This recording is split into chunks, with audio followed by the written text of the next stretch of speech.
Terus yang terakhir adalah intensif. Intensif di dalam. Seperti kandang ini adalah beternak tipikal intensif.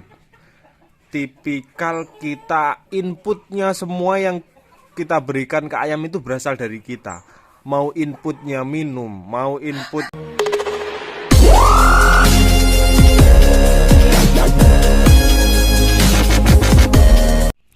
Oke, bismillahirrahmanirrahim. Assalamualaikum warahmatullahi wabarakatuh. Sedulur semua, sedulur tak muda. Alhamdulillah hari ini matahari tidak malu-malu ya. Mendung tanpa udan nih kan. Enggak hari ini enggak mendung. Alhamdulillah cuacanya cerah. Dan kesempatan kayak gini ya, ada selah seperti ini. Ini maksud saya gini nih. Hujan terus 5 hari berturut-turut kan, dari pagi mendung semacam. Nah, ketika pagi sudah muncul indikasi ada sinar matahari, semprot. Sebenarnya kalau seumpama mengerikan sekali, menyemprotnya yang penting pagi hari. Walaupun musim hujan di pagi hari, biar sirkulasi udara masuk, jangan malam ya, jangan sore ya nyemprotnya ya. Itu saran saya.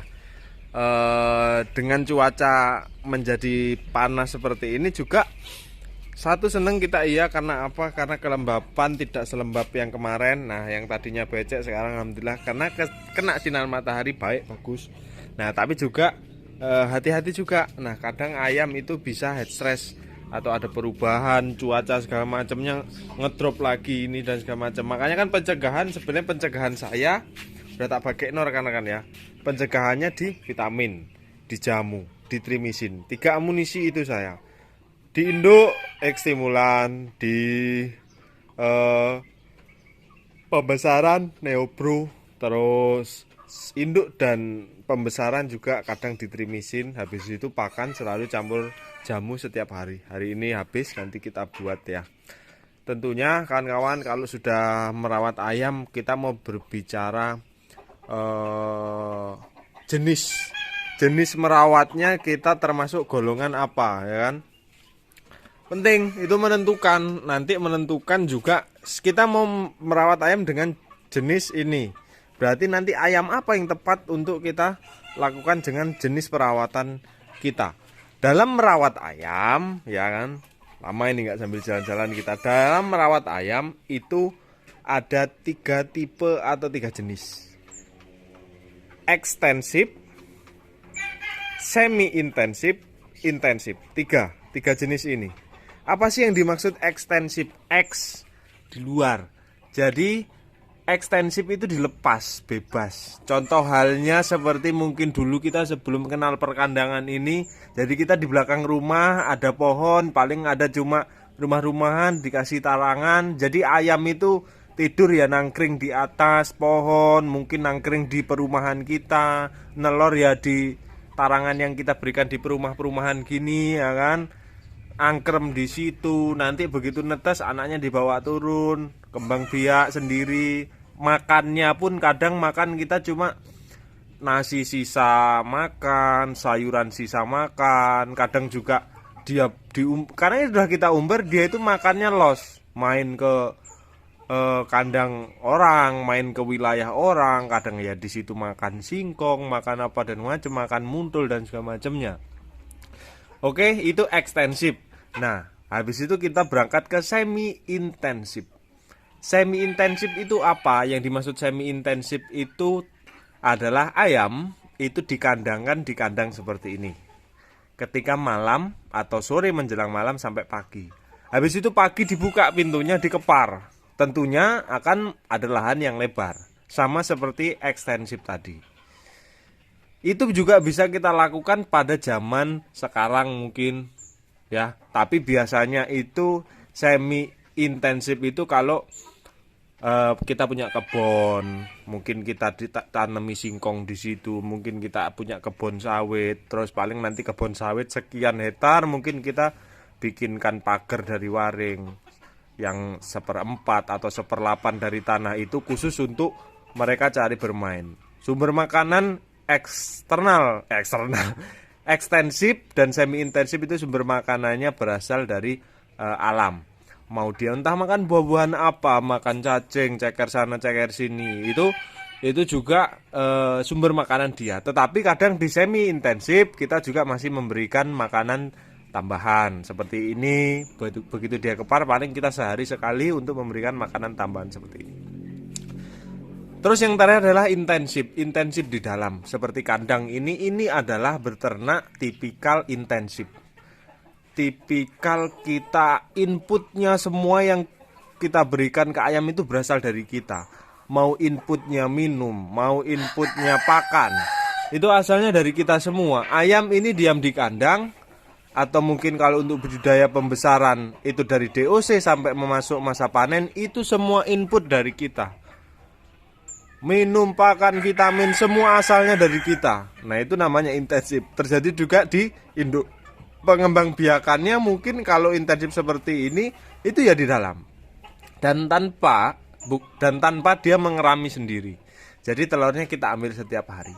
Nah ketiga hal ini tadi akan menentukan jenis ayam apa yang tepat untuk kita ternak. Berangkat ke nomor 1, yaitu ekstensif. Semua ayam nampaknya bisa kok dipelihara secara ekstensif. Semua ayam bisa. Nah, tetapi tidak semua ayam cocok atau kebal dengan pola merawat ekstensif. Apa? Kelemahan pertama dari ekstensif itu adalah input kita tidak terkontrol. Apa yang kita berikan ke ayam kita nggak tahu, apa yang dimakan ayam kita nggak tahu, bebas. Kedua, dia itu lepas liar, bisa membaur ke ayam orang lain, bisa masuk pekarangan orang lain. Nah di situ kelemahan paling fatal menurut saya, itu akan menyebabkan yang namanya bisa jadi kematian, karena biosecurity kita nggak dapat. Dia membaur dengan ayam orang lain, itu kelemahan yang paling fatal. Nah biasanya ini terjadi di ayam kampung asli. Tapi kadang juga di ayam kampung asli ketika musim aratan atau penyakit ya libas juga habis. Kenapa kok saya rekomendasikan ayam kampung asli? Gini rekan-rekan, namanya ayam kampung itu terkenal dengan defensifnya, daya tahannya. Ayam kampung asli, masalah ayam kampung asli nangkring dan segala macam aman.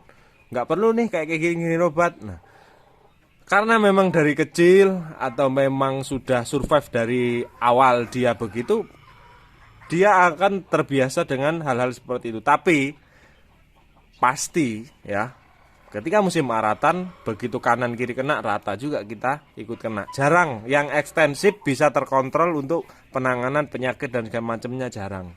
Kelemahannya dan kekurangannya di situ. Kelebihannya kita tidak perlu ngasih makan, membiak sendiri, nanti dimong ya kan. Cuma tidak akan mungkin sebanyak seperti yang intensif. Itu kelebihan dan kekurangan ekstensif. Nah sekarang semi intensif, kelebihannya apa? Kelebihannya irit pakan. Ekstensif tadi ketambahan lagi ya, tidak terkontrol dengan macam.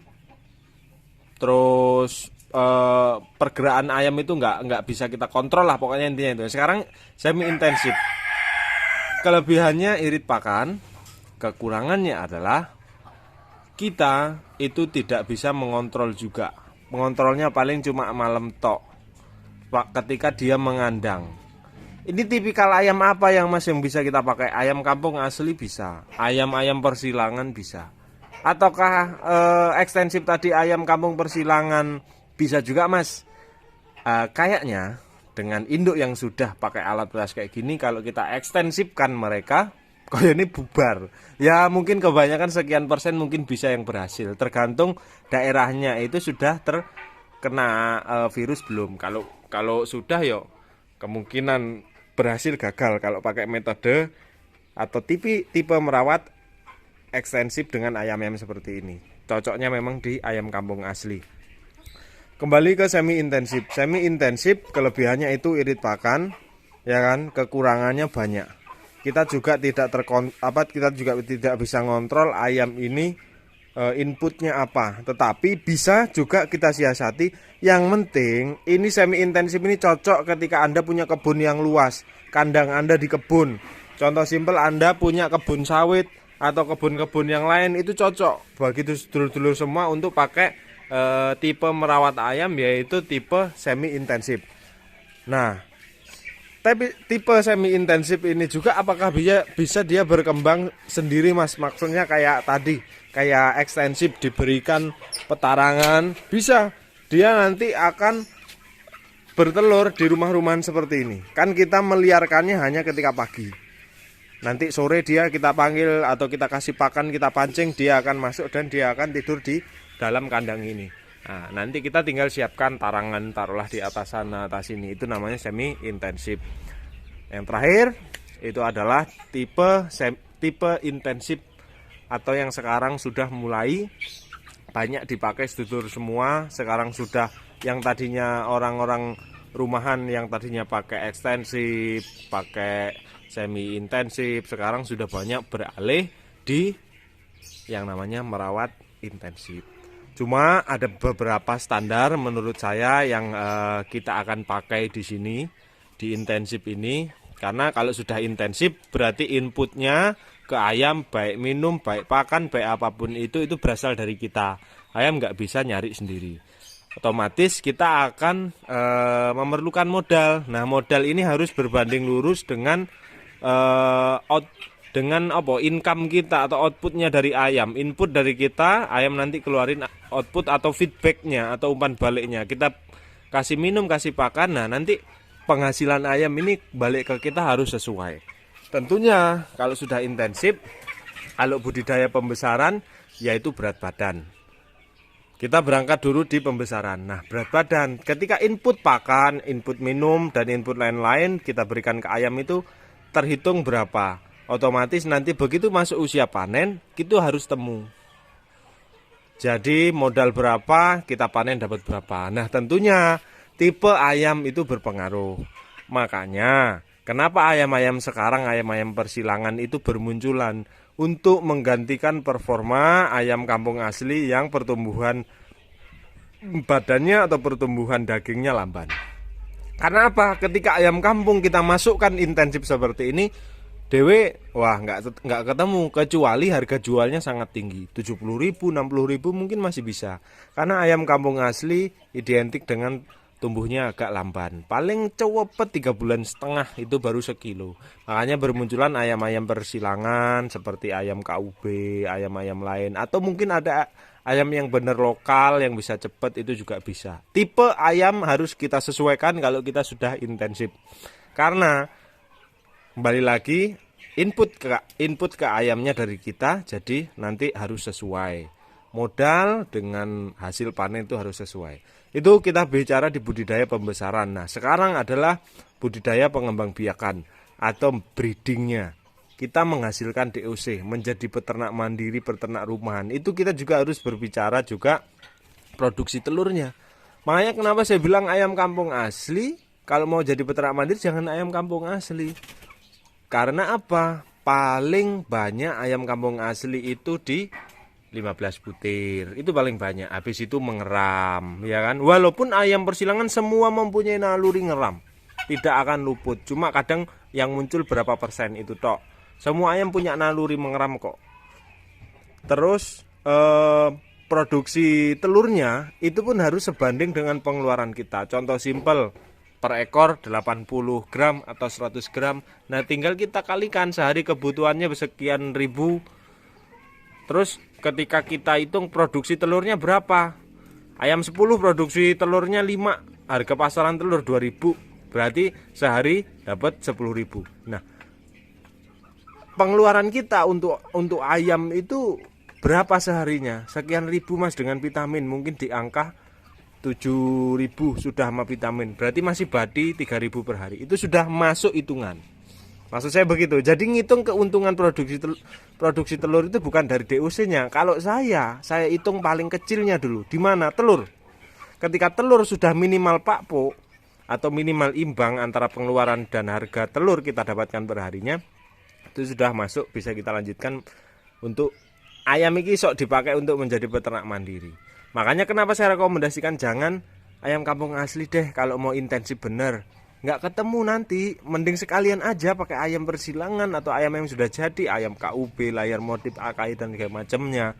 Konsep seperti di video sebelumnya, pakai jantan besar. Nah itu, jadi itu kawan-kawanku semua, Tiga tipe cara merawat ayam ini akan menentukan langkah kita, terus juga akan menentukan keuntungan kita. Jadi kita ini nggak bisa loh bicara ayam kampung ini. Ayam kampung tuh banyak, ayam kampung asli, ayam kampung semua pakai merek ayam kampung sekarang. Walaupun mungkin ayam kampung nggak enak, darah ayam kampungnya mungkin nggak ada, tapi nggak masalah.